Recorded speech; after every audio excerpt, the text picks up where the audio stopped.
하면서 읽도록 하겠습니다. 십자가의 도가 멸망하는 자들에게는 미련한 것이요 구원을 받는 우리에게는 하나님의 능력이라.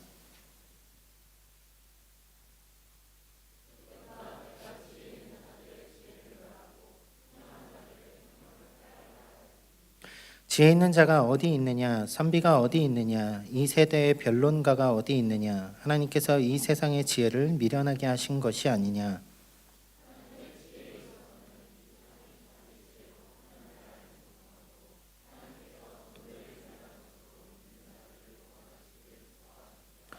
유대인은 표적을 구하고 헬라인은 지혜를 찾으나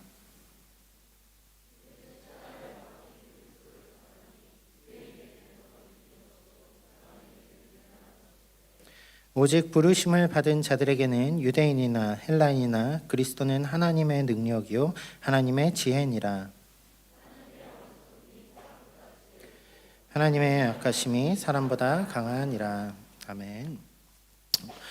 오늘도 이 자리 가운데 나오신 여러분들을 환영하고 축복합니다. 여러분들에게 하나님의 크신 은혜가 임하시는 주일 되시기를 소원합니다.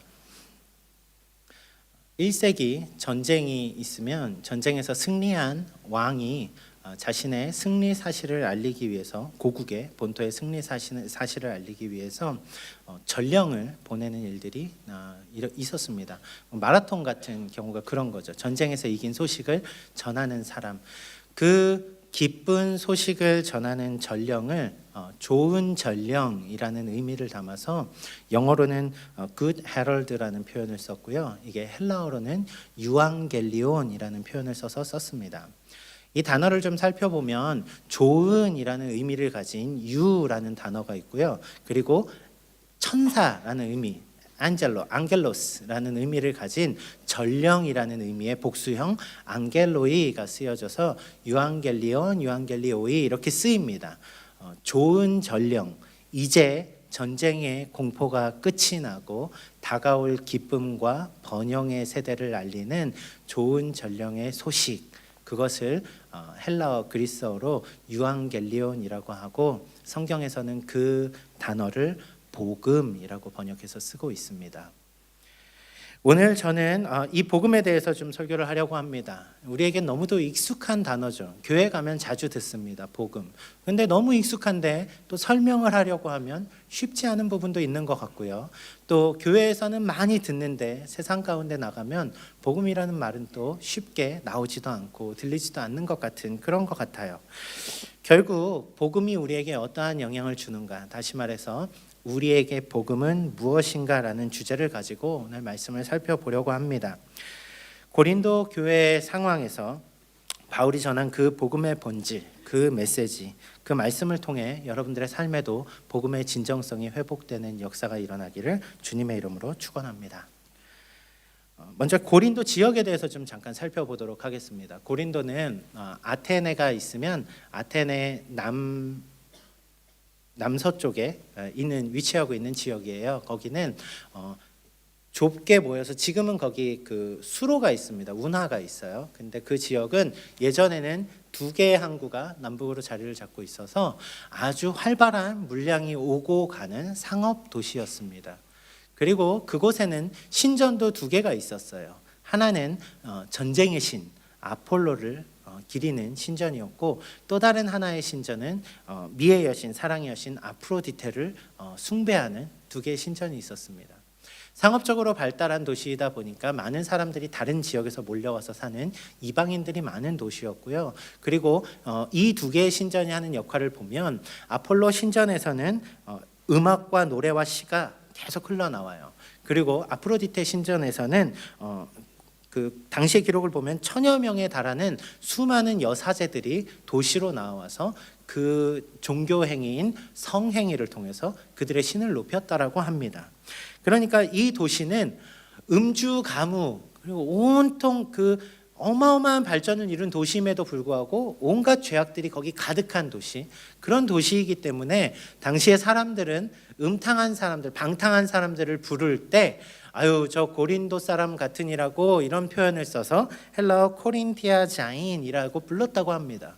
그 정도로 고린도라는 지역은 뭔가 되게 발달한 도시지만 좀 죄가 만연한 가득한 그런 도시의 이미지를 갖고 있다라는 거죠. 근데 이 이미지가 오늘 시드니하고 이미지도 좀 비슷한 부분들이 많이 있는 것 같아요. 항구 도시죠. 또 그만큼 많은 사람들이 유입된 도시고요.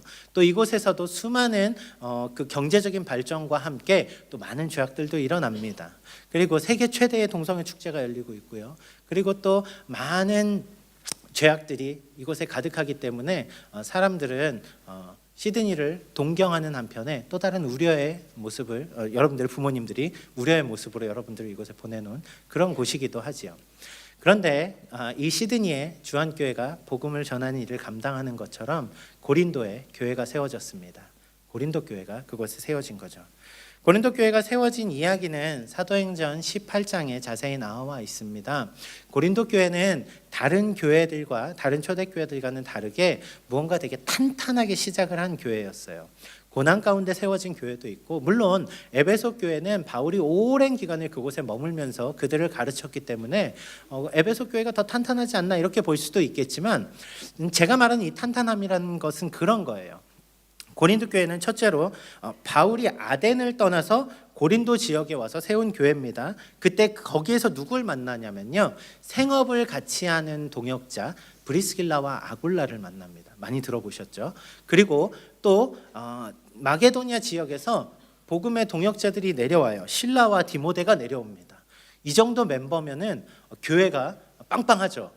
그리고 이들이 떠난 그 자리를 누가 지키냐면 아볼로라고 하는 아주 유능한 말씀 선포자가 그 자리를 지킵니다. 그러니까 고린도 교회는 다른 어떠한 지역과 다르게 수많은 사역자들이 거기 붙어서 하나님의 사역을 위해 열심으로 힘을 냈던 교회예요. 도시는 그만큼 부패했을지 모르지만 적어도 이 교회는 하나님의 놀라운 능력들을 이루어가는 그 힘을 가진 교회였다라는 얘기입니다. 그런데 그 교회가 얼마 지나지 않아 위기가 찾아옵니다. 많은 소식들이 바울의 귀에 들려와요. 바울이 그래서 고린도 교회를 향해서 첫 번째 편지를 아주 길게 보냅니다. 고린도 교회는 당시에 분열의 문제도 있었고요. 교회가 서로 싸우는 문제들도 있었고요. 성적인 타락에 대한 문제들도 있었고요. 그들의 우상 숭배와 우상 음식에 대한 문제들도 있었고, 은사에 대한 서로의 은사 논쟁도 있었고요. 그리고 부활 신앙에 대한 논쟁들도 있었습니다. 아주 많은 논쟁의 중심들, 그 가운데 바울은 오늘 고린도전서의 첫 번째 이슈로 꺼내놓은 그 핵심이 복음입니다. 교회의 분열을 언급하며 바울이 말하는 복음의 핵심, 그 핵심에 대해서 한번 같이 살펴보면서 말씀을 한 절 한 절 살펴보도록 하겠습니다. 먼저는 오늘 본문 읽은 앞부분의 내용을 좀 말씀드려야 될 것 같아요. 먼저 처음 1절부터 9절까지의 말씀에는 바울의 인사말이 들어갑니다. 아주 따뜻한 인사말이 들어가요. 여러분 잘 지내셨습니까? 하나님의 이름으로 축복합니다. 인사말이 들어가고 10절부터 17절까지는 고린도 교회의 가장 첫 번째 문제로 지적한 교회의 분열을 언급합니다. 당시 교회가 4개의 파로 나뉘었다 그래요. 그 4개의 파를 살펴보면 그 면면이 대단합니다. 첫 번째 파는 바울을 쫓아가는 사람이었어요. 우리의 교회를 처음 세운 그 목회자 바울을 따라가는 사람. 두 번째로는 이곳의 목회자, 현재 우리를 가르치는 목회자 아볼로파가 생겼어요. 그것뿐만이 아니죠. 우리는 모든 교회의 가장 중요한 사역자라고 말하여지는 게바, 베드로파도 생겼고요. 아니야, 우리는 예수님만 따르는 예수님의 제자야라고 말하면서 하는 예수님파도 생겼습니다. 각자 그 서로 고른 선택지가 나쁘지 않아요. 여러분들 신앙에 어떠한 롤 모델을 갖는 것 자체가 저는 나쁘다고 생각하지 않습니다.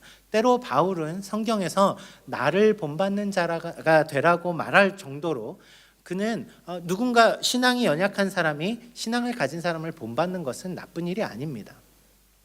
그런데 문제가 있죠. 왜냐하면요, 이들이 왜 그들을 따르는 자들이 되었는가 하는 문제 때문에 그래요. 오늘날로 본다면 어떤 목사님을 따르는 사람들 이렇게 해서 서로 싸울 일 없을지 모르겠지만 당시에 1세기의 고린도 지역에서는 이 문화가 조금 다릅니다.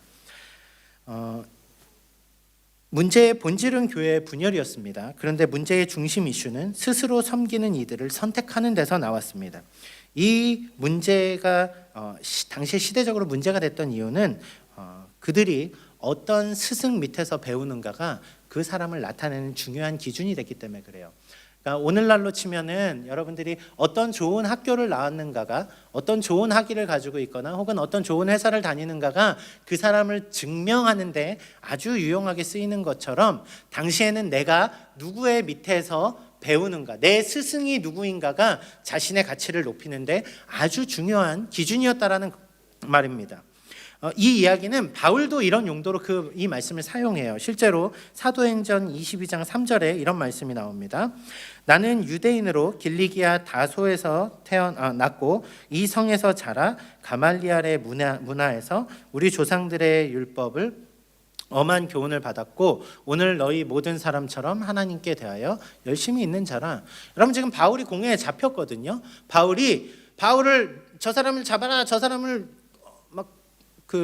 바울을 옥에 가두라고, 바울을 죽이라고 외치는 사람들을 향해서 여러분 내가 누군지 아세요라고 말하는 그 장면이 이 장면이에요. 바울은 첫째로 나도 유대인입니다. 나는 다소 사람이에요. 그리고 나서 바울이 얘기하는 나라는 사람을 증명하기 위한 핵심으로서 내가 가말리엘 선생님의 제자입니다라고 말했어요. 이 말을 했으면 그 당시에 딱 듣던 사람들은 입을 딱 닫아야 돼요. 저 사람 보기에는 그렇지 않았는데 가말리엘 선생님 제자였구나, 이런 의미예요. 왜냐면요, 가말리엘이라고 하는 당시의 그 랍비는 율법 교사이면서 모든 이스라엘 백성의 존경을 받는 자라고 알려진 위대한 랍비예요. 그러니까 사도행전 5장에 보면은 그 모든 논쟁을 가말리엘이 딱 마무리 짓는 발언을 하거든요. 그 정도로 권위 있고 능력 있는 사람이었다는 얘기예요. 그러니까 바울이 내가 가말리엘의 문화생입니다라고 말하면 사람들은 바울은 이런 사람이구나라는 것이 딱 인지가 되는 거죠. 여러분, 오늘 고린도 교회 안에서 내가 바울 선생님 제자입니다, 내가 아볼로의 제자입니다, 내가 게바의 제자입니다, 내가 예수님의 제자입니다라고 말하는 이 사람들의 핵심은 내가 그들의 신앙을 따라 살겠습니다라는 믿음의 고백과는 다르다라는 얘기입니다. 이들은 자기 스스로의 명성을 높이길 원했던 거예요. 이들은 내가 누구를 따르는 사람이니까 너네나 함부로 대하지 마, 이렇게 말하고 있다는 얘기입니다. 그러니까 교회 안에 하나님을 따르는 바울도 있고 아볼로도 있고 게바도 있고 예수 그리스도의 복음도 있는데 교회가 서로 싸우고 있다는 얘기가 된 거예요. 여러분, 시드니에, 아니 호주 땅에, 아니 수많은 이민교회를 보면 서로 싸우는 교회들 너무 많이 봤어요. 아니 한국교회도 마찬가지입니다. 서로 싸워요. 저는 그 한 사람 한 사람이 교회를 미워해서 싸우는 사람은 없다고 믿습니다.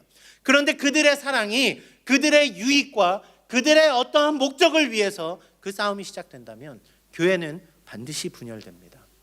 교회는 오직 예수 그리스도의 복음으로 하나 되어야만 하는 곳이 교회이기 때문에 그렇습니다. 바울은 앞선 본문 13절에서 이렇게 말하고 있습니다. 그리스도께서 어찌 나뉘었느냐? 바울이 너희를 위하여 십자가에 못 박혔으며 바울의 이름으로 너희가 세례를 받았느냐? 바울이 아무리 뛰어나다 해도 자기 스스로도 예수 그리스도 외에는 아무것도 아니라고 말하고 있는 것이에요. 여러분, 저는 여러분들이 여러분들의 어떠한 목적과 유익을 위해서 교회 안에서 여러분들의 목소리를 내지 않았으면 좋겠어요. 오직 복음으로 예수 그리스도로 하나됨만 우리 교회에 남아 있으면 좋겠습니다. 그래서 바울은 10절에서 이렇게 말씀하고 있습니다. 같은 마음과 같은 뜻으로 온전히 합하라. 교회의 본질은 분열이 아니라 합하는 것입니다. 하나됨에 있습니다. 누구 안에서요? 예수 그리스도 안에서요. 여러분, 이렇게 보면 분열에 대한 이야기를 했기 때문에 분열한 사람들에 대해서 좀 더 이야기할 수 있을 것 같은데, 교회의 분열 이야기 바로 이어져 나오는 오늘 본문에서 분열에 대한 이야기보다는 세상과 교회라는 이분법적인 상황에서 복음을 설명하는 글을 바울이 쓰고 있거든요. 조금 갑자기 분위기가 전환된 것 같아요. 그런데 실제로는 그렇지 않거든요. 오늘 본문 말씀을 이제 한 절 한 절 좀 보면서 우리가 어떠한 복음에 대한 메시지, 복음에 대한 시각을 가져야 될 것인지를 좀 찾아보도록 하겠습니다. 먼저 18절 말씀을 같이 읽어보도록 하겠습니다. 십자가의 도가 멸망하는 자들에게는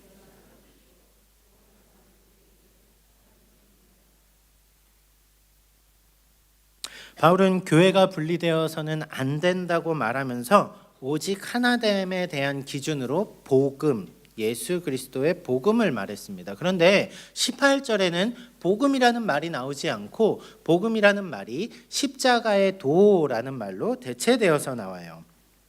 어쨌거나 바울은 이 십자가의 도라는 하나의 본질적인 문제를 놓고 세상이 바라보는 시각과 교회가 바라보는 시각, 두 개의 시각을 언급하고 있습니다. 먼저는 십자가의 도가 무엇인지 좀 살펴봤으면 좋겠어요. 여러분, 십자가의 도라고 하지만 여기 영어 성경에도 보면 아시겠지만 For the message of the cross 이렇게 나오거든요. 그러니까 십자가의 도, 한문으로 따지는 길도라는 그 도자가 영어 성경에는 message라고 나오는 것으로 번역이 돼 있어요. 그러면 원래 헬라어 성경에는 뭐라고 기록이 돼 있을까요? 거기에는 여러분들이 잘 아시는 단어 로고스라는 말로 기록돼 있습니다. 무슨 얘기냐면요, 십자가의 도, 십자가의 말씀, 이것이 결국 뭐냐면, 십자가의 메시지, 이것이 결국 뭐냐면 십자가의 말씀, 십자가의 복음이라는 얘기입니다. 바울은 복음의 본질을 십자가 앞으로 바로 끌어갑니다. 그리고서는 바울은 이 십자가에 대해서 바라보는 두 진영의 시각들을 기록하고 있습니다. 십자가의 복음이 서로 보는 방향에 따라서 미련한 것이 되기도 하고요, 하나님의 능력이 되기도 합니다. 그런데 이 두 개를 바라보는 시각을 단순하게 세상, 교회 이렇게 말하지 않고 그들의 특성을 집어서 이렇게 얘기해요.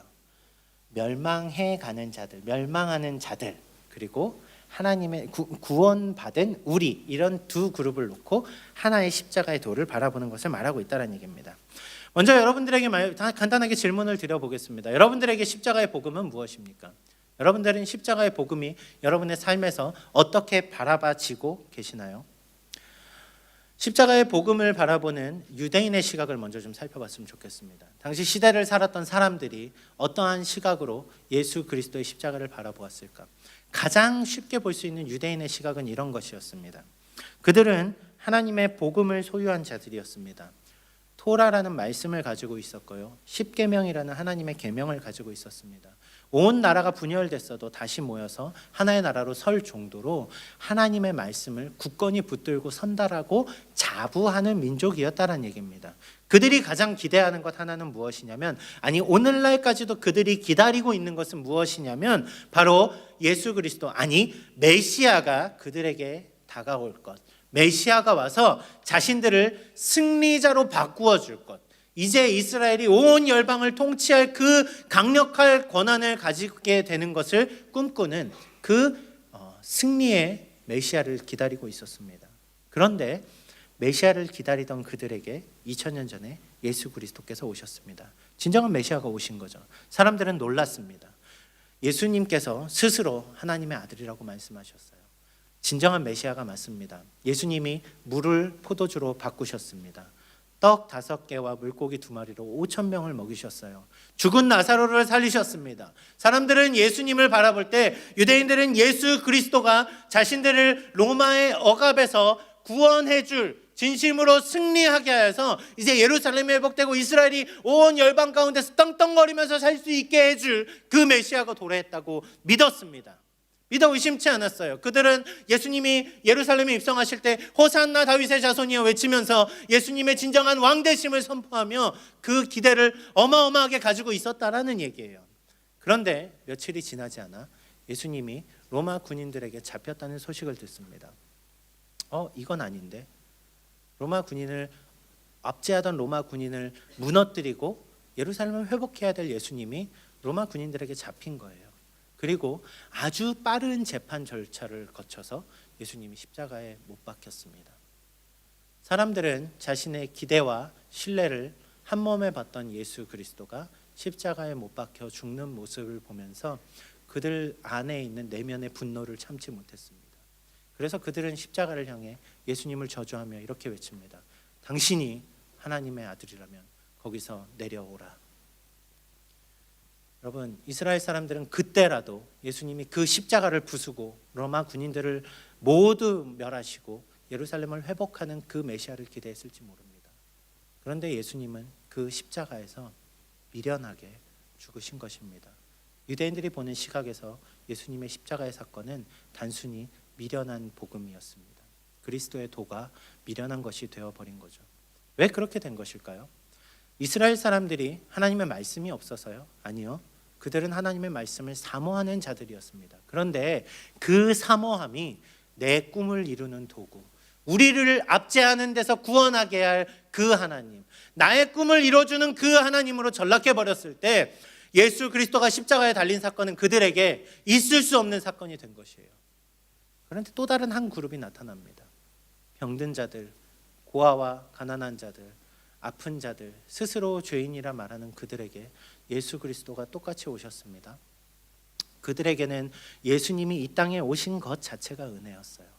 아니, 왜 하나님께서 굳이 이 땅 가운데 우리에게로 오셨는가? 그들은 자신의 죄악을 알고 있었습니다. 스스로 어찌할 수 없는 죄의 문제. 그런데 자신들이 지불해야 될 그 죄에 대한 값을 예수 그리스도께서, 하나님이신 그분께서 스스로 십자가에 올라가 지셨을 때 이들은 어찌할 수 없는 그 마음을 가지고 십자가 앞에서 울부짖을 수밖에 없었습니다. 주여, 나는 죄인입니다. 내 죄를 대신 지신 그 주님, 그 십자가 앞에서 이들은 하나님의 능력을 보게 되었습니다.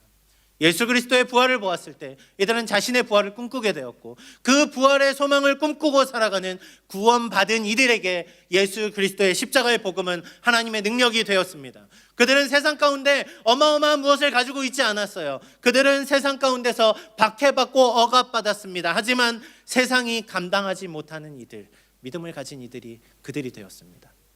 십자가의 도가 똑같은 사건이었는데 양쪽에서 바라보는 시각은 전혀 달랐다는 말이죠.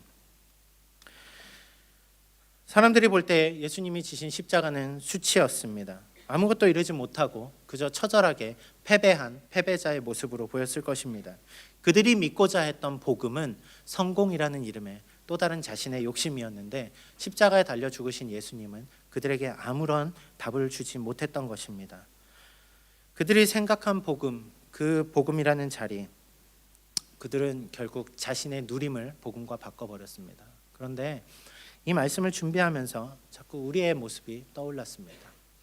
여전히 교회를 다니고 있고 모태신앙을 가지고 있고 오늘 지금 이 순간에도 하나님께 예배를 드리기 위해 나와 있는데, 우리에게 복음이 자꾸 우리의 삶의 문제들을 위해 살다 보니 복음이 우리의 눈에 보이지 않아졌다는 얘기예요. 내가 지금 내 비자 문제를 해결하는 게 먼저고, 내가 먼저 잘 살아야 되는 게 먼저고, 내가 먼저 결혼도 해야 되고, 내가 먼저 해야 되고, 알아요. 여러분들이 해야 되는 수많은 것들이 의미 없다고 말하는 것은 아닙니다. 그럼에도 불구하고 우리가 쫓아가는 것이 세상 사람들과 똑같은 길이 되어버렸다면 오늘 여러분들에게 십자가는 도대체 무슨 의미가 있냐라는 얘기입니다. 십자가의 도가 여러분들의 삶에 어떠한 의미를 끼치고 있냐라는 얘기예요.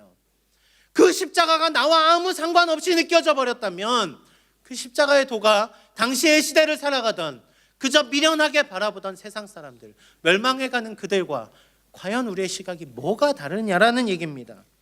바울은 그 두 개의 시각을 언급하며 고린도 교회를 향해 편지를 쓰고 있는 것입니다. 분명히 고린도 교회는 하나님의 말씀 위에 서서 하나님의 복음 안에 튼튼하게 세워진 교회였어요. 그들은 하나님을 믿는다고 하였지만 어느 순간부터 그들의 자신의 위상을 높이기를 원했습니다.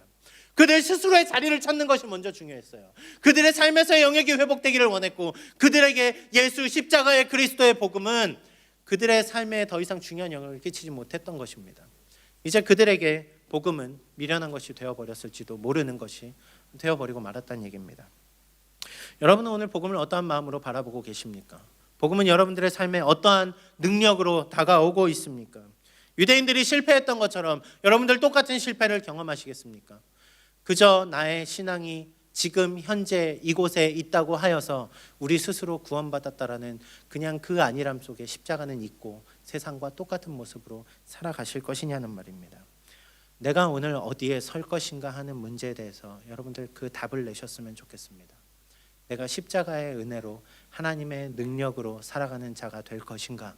그렇지 않으면 오늘 십자가와 아무 상관없는 그 멸망의 길을 가는 자가 될 것인가? 오늘 그 선택을 하는 여러분들 되셨으면 좋겠습니다. 이어지는 구절부터는 십자가의 도라는 말이 단어가 바뀌어서 지혜라는 말로 나옵니다.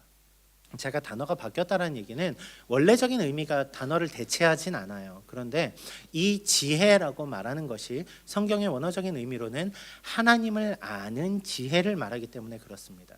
지혜의 근본이 하나님이시고 그 하나님께서 그 지혜를 우리에게 보여주셔야만 우리는 그 하나님을 알 수 있게 되기 때문에 하나님을 아는 지혜라는 표현은 신학적인 의미로 계시라는 말로 바뀝니다.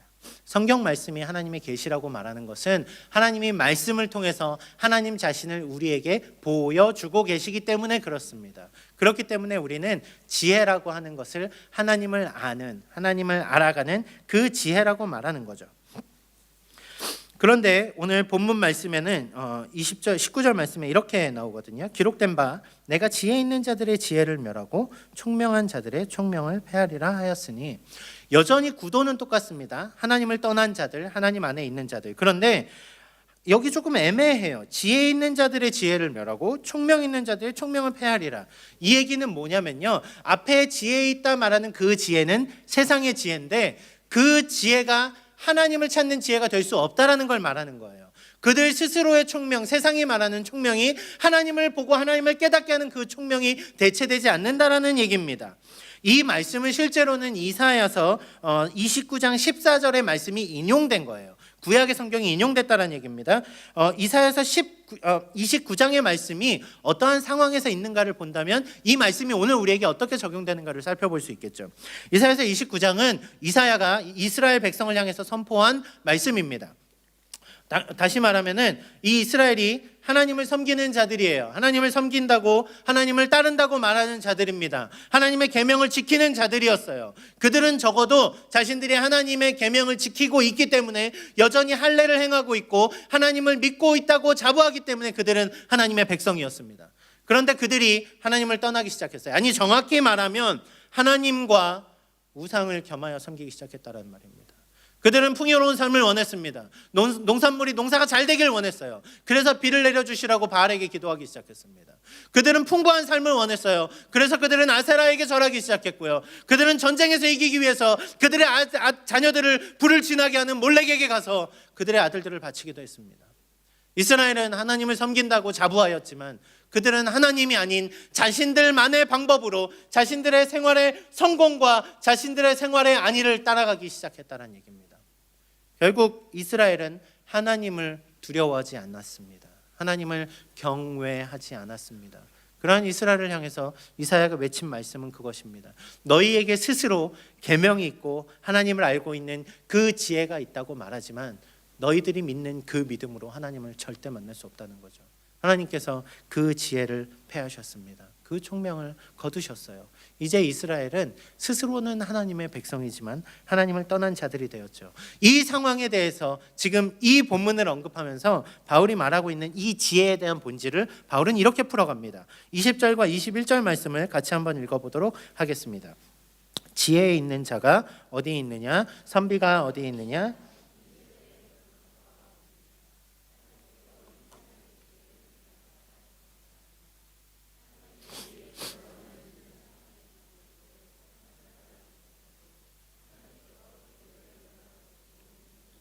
구원하시기를 기뻐하셨도다. 아멘. 본문에 보니까 재밌는 표현이 나와요. 지혜 있는 자가 어디 있느냐, 선비가 어디 있느냐, 이 세대의 변론가가 어디 있느냐. 여러분, 선비라는 말이 지금 쓰시나요? 안 쓰죠. 네, 이 단어가 무슨 뜻일까 좀 살펴봤어요. 지혜 있는 자라고 하는 것은 우리가 일반적으로 말하는 그 지혜 있는 사람들을 말합니다. 선비라고 말하는 것은 정확한 표현을 좀 더 이렇게 가져가 보면 학식 있는 자예요. 학식 있는 자. 그러니까 이 표현을 영어로 바꿀 때는 때로는 스콜러라는 표현으로 바꿉니다. 그리고 여기 세 번째 변론가라는 것은 디베이터라는 개념이에요. 그러니까 토론하기를 좋아하는 사람인데 아주 유명한 토론가예요. 왜냐하면은 이 세대의 변론가라고 말하고 있거든요. 그러니까 누구나 보기에도 이 사람은 지혜로운 사람입니다. 세상의 기준에서요. 누가 볼 때도 이 사람은 아주 가장 뛰어난 공부의 신이에요. 그 사람은 어떠한 누구도 이 사람의 공부로 대적할 수 없을 정도로 학식 있는 사람입니다. 세상의 눈으로 볼 때 말하는 것입니다. 그리고 이 사람은 누구와 이야기해도 지지 않을 정도의 엄청난 변론가예요. 그런데 그들 스스로 아무리 지혜 있다고 말해도 하나님이 그들을 미련하게 하셨다는 얘기는 무엇이냐면, 세상적인 지혜로 세상이 가진 그 어떠한 것으로 하나님께 다가가려고 아무리 자신의 노력을 한다 할지라도 하나님이 스스로를 보이시지 않으시면 그들의 지식으로 하나님을 알아갈 수 없다는 얘기입니다. 무슨 얘기인지 아시겠어요? 여러분, 어린이들 찬양 중에 그런 게 있었어요. 돈으로도 못 가요 하나님 나라. 아시죠? 그 찬양 2절에 보면 그런 게 나와요. 지식으로 못 가요 하나님 나라. 하나님 나라를 간다라고 하는 것은, 우리의 영원한 생명에 대한 문제를 해결하는 것은 우리가 많이 배웠다라고 말하는 그것으로 되는 게 아니란 말입니다. 고린도 교회가 나는 누구를 따르는 아주 박식한 사람이야 라고 말하는 스스로의 주장이, 세상이 말하는 나는 그 위대한 지혜자야 라고 말하는 그것들이 하나님 앞에서는 아무 쓸모없는 것들밖에 되지 않는다는 얘기입니다. 하나님이 스스로 지혜를 나타내지 않으시면 말입니다. 지혜 있는 자들을 미련하게 하셨어요. 그들 스스로는 지혜 있다고 말할지 모르지만, 아니 우리 스스로는 내가 다 알아, 내가 다 믿고 있고 내가 다 그것을 깨닫고 있다고 말할지 모르지만, 결국 우리가 받은 구원조차도 하나님이 우리에게 하나님을 보이지 않으셨다라면 우리는 아무 누구도 구원받을 수 없는 존재들이었다라는 얘기입니다. 그래서 바울은 아주 재밌는 표현을 써요. 20절, 21절에 보면 이런 거죠. 전도에 미련한 것. 전도에 미련한 것. 전도가 얼마나 미련합니까? 미련한가요? 여러분, 그 지혜 있다고 말하는 그 미련한 사람을 위해서 하나님은 그들을 위한 미련한 방법인 전도를 택하셨다라고 말해요. 전도라는 단어는 성경에 보면은 실제로는 여기 영어 성경에도 보면 preach라는 표현을 쓰죠. 선포하다라는 의미, proclaiming에 대한 의미가 담고 있는 그 헬라어 원어예요. 우리는 이 단어를 한국에서 바꿀 때는 보통은 설교라는 말을 쓰죠. 그러니까 무슨 얘기냐면, 하나님의 복음이 선포되어지는 것이 그들이 볼 땐 아주 미련할 수밖에 없는 행동인데, 그 미련한 복음 가운데서 이들의 삶이 변하게 되는 놀라운 역사가 오직 그 복음을 들으면서만 나온다라는 얘기입니다. 여러분, 놀랍지 않나요? 세상 사람들이 볼 때는 그들 스스로가 지혜로웠어요. 그들 스스로가 아주 내가 어떠한 세상이 쫓아가는 그 길, 그 위대한 길을 쫓아가기에 아주 열심을 내서 달려가는 것이 옳다고 여겼는데, 아주 미련해 보이는 그 복음을 선포하는 그 사람들의 얘기가 내게 들어왔을 때 그것이 나를 살리는 하나님의 능력으로 바뀌게 된다는 것, 그것이 복음이고 그것이 하나님의 지혜라는 말입니다. 바울이 여기에 말하는 것은, 여기 말하는 전도에 미련한 것은 우리의 열심으로만 갈 수 있는 그것으로 되는 것이 아니라, 하나님이 우리에게 주신, 하나님이 우리에게 계시하신, 하나님이 보여주신 하나님을 통해서 우리가 그분을 알아가는 것, 그것이 진정한 지혜라는 것을 나타내고 있다는 얘기입니다. 여러분들의 삶에 대한 문제에 대해서 우리는 얼마나 하루하루를 열심히 살아가고 있습니까? 알아요. 여러분들 바쁘죠. 여러분들 그 모든 일정들 소화하기 쉽지 않을 겁니다. 일도 해야 되고 공부도 해야 되고, 때로는 이제 비자 문제 때문에 어떻게 해야 될지 모르는 그 고민 가운데 쌓여 있기도 하고요.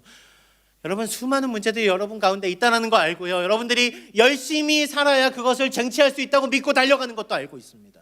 그런데 그 열심히 사는 게 정말 우리에게 답이 됩니까? 여러분들이 열심히 살아서 얼마만큼 열심히 살 수 있는데요, 그것이 그냥 미련한 것밖에 안 된다는 것을 여러분 모르시나요?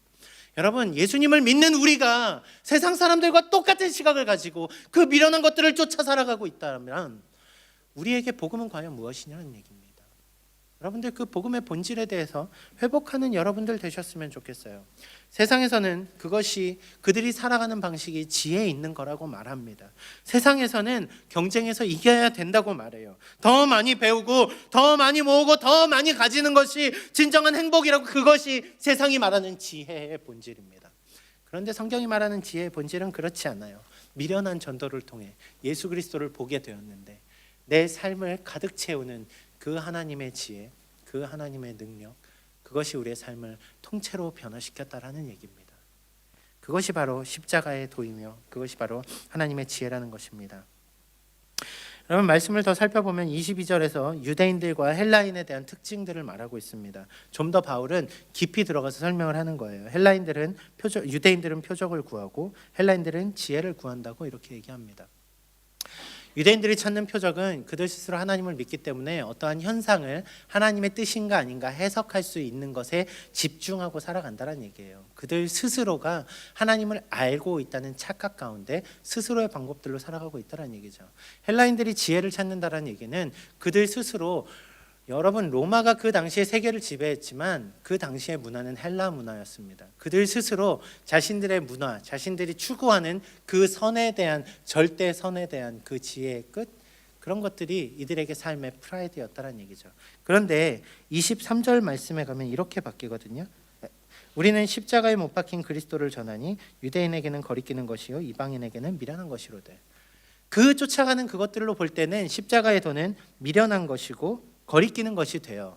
유대인들에게 십자가는, 유대인과 같은 시각을 가진 이들에게 십자가는 거리끼는 것이 되고, 헬라인과 같은 십자가를 바라보는 이들에게는 미련한 것이 돼요. 그런데 24절 말씀 한번 같이 읽어볼까요? 24절 말씀입니다. 오직 부르심을 받은 자들에게는 유대인이나 헬라인이나 그리스도는 하나님의 능력이요 하나님의 지혜니라. 예수 그리스도를 믿는 자들에게는 그들이 유대인이었건 그들이 헬라인이었건 이제는 하나님의 능력으로 살아가는 지혜를 소유하고 살아가게 된다는 얘기입니다. 결국 바울이 굳이 유대인을 말하고 헬라인을 말하는 것은 이 당시 시대가 말하는 아주 콧대 높은 두 민족을 말했어요. 그런데 그들에게조차도 이 미련한 복음이 들려졌고, 그들에게 이 미련한 복음이 그들의 삶으로 다가와서 그들이 그리스도인이 되었을 때는 그들이 그 모든 은혜를 하나님의 능력으로, 하나님의 지혜로 받게 되는, 그들의 삶이 변하게 되는, 그들의 삶이 유대인과 헬라인이 아닌 그리스도인으로 변하게 되는 놀라운 일들이 일어나게 되었다라는 얘기입니다. 세상이 말하는 지혜자도, 세상이 말하는 학자들, 유명한 그 선비라고 하는 자들도, 세상이 말하는 변론가들도 결국 말씀이 없으면 아무 소용이 없다는 얘기를 바울은 그렇게 전하고 있어요. 그러면서 바울은 마지막 이렇게 얘기합니다. 25절입니다. 하나님의 어리석음이 사람보다 지혜롭고 하나님의 약하심이 사람보다 강하니라. 하나님이 약한 분이 아니세요. 그럼에도 불구하고 아무리 하나님이 약하다 한다 할지라도 그 하나님이 우리가 따라가는, 우리가 추구하는 그 모든 문제들보다 강한 분이라는 걸 믿으시라는 얘기입니다. 하나님의 아무리 그분이 없어, 우리가 볼 때 그 모든 것들이 하나님의 아무것도 아닌 것처럼 보일지 몰라도 세상이 말하는 그 모든 것보다 하나님은 위대한 분이십니다. 그 믿음을 가진 자들에게, 아니 여러분들이 그 믿음을 소유하고 살아간다면 오늘 여러분들, 아니 우리의 교회는 하나님의 능력으로 서는 교회가 될 것입니다. 세상이 말하는 지혜를 쫓아가는 것이 아니라 하나님을 쫓아가는 그 지혜로 말미암아 살아가게 되는 것, 그것이 복음의 본질이고, 그 복음의 본질 안에 있는 자들은 분열되는 것이 아니라 세상과는 다른, 세상과 구별된 교회라는 것으로 우리가 하나 되어서 주님을 따라가는 길을 걷게 되는 것, 그것이 우리의 소명이고 그것이 바로 십자가의 도라는 말입니다. 여러분, 저는 앞서서 여러분들에게 그렇게 말씀을 드렸어요. 1세기에 전쟁에서 승리한 그 승리의 소식을 전하는 사람, 그 사람들, 좋은 전령들을 유앙겔리온, 복음이라고 불렀다고요. 여러분, 그 복음의 소식은 이제까지 전쟁의 불안과, 이제 언제 우리가 전쟁에서 져서 노예로 살게 될지 모르는 그 불안한 상황을 끝내는, 그리고 이제는 평화의 시대로 돌이키는 그 놀라운 소식을, 사람들에게 기쁨을 전해주는 소식이었습니다. 여러분들에게 복음이 그 기쁨의 소식이 되고 있습니까? 아니 여러분들이 전하는 그 전도에 미련한 것이 사람들에게 복음의 기쁨을 전해주는 그 핵심이 되고 있습니까? 아니 다시요, 여러분들의 삶을 살아가면서 예수 그리스도의 십자가는 여러분들의 유일한 희망이 맞습니까? 저는 여러분들이 그 십자가의 도를, 그 십자가의 길을, 그 복음의 말씀을 회복하는 삶을 살아가시기를 소원합니다. 오늘 하루를 살아가면서 여러분들이 세상과 똑같은 것들을 추구하고 살아가다 보면 십자가는 더 이상 우리 눈에 보이지 않을 것입니다. 세상 사람들이 바라보듯이 십자가는 그저 미련한 것이 되어버리고 말 것입니다. 그런데 여러분들의 삶에 십자가가 늘 함께 있다면 여러분들의 삶은 하나님의 능력으로 가득하게 될 것입니다. 능력 있는 삶을 살아가길 원하십니까? 여러분들이 십자가를 붙들고 사시길 바랍니다. 그러한 한 주의 삶을 살아가는 여러분들 되시기를 주님의 이름으로 축원합니다. 이 시간 같이 찬양 하나 부르고 기도 잠깐. 주의 손에 나의 손을 포개고 같이 찬양.